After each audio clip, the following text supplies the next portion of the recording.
So I was a adult probation officer here in Arizona in Pinal County. And right after Charlottesville took place, well, first of all, let me back up. So I was a probation officer, and I have a lot of I call them clients. I don't like to refer to them, even when I worked with defendants. As defendants, I wouldn't say, hey, defendant. They're people. They made a bad choice. Doesn't mean you're a bad person. And so I like working with people. So I had this one particular guy on my caseload who was a white supremacist.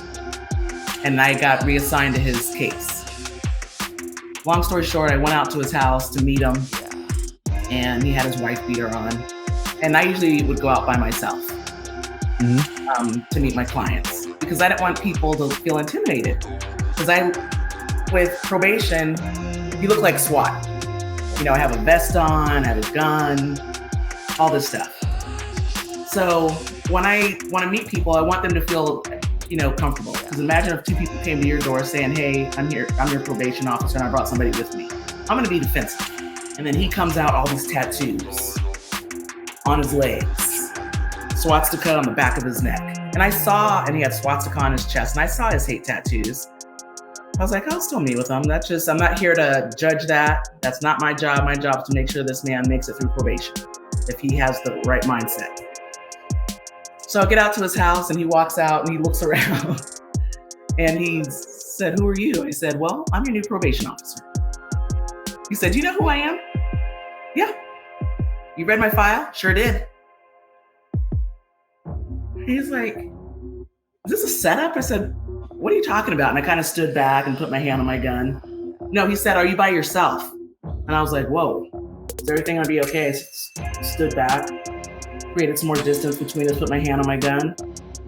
And I was like, yeah, I'm by myself. Your new PO. And he stuck his hand out.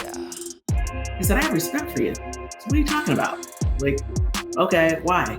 He said, no one, not even my own race, has ever come out all the years I've been on paper to meet with me by themselves. And you came out here by yourself to meet with me?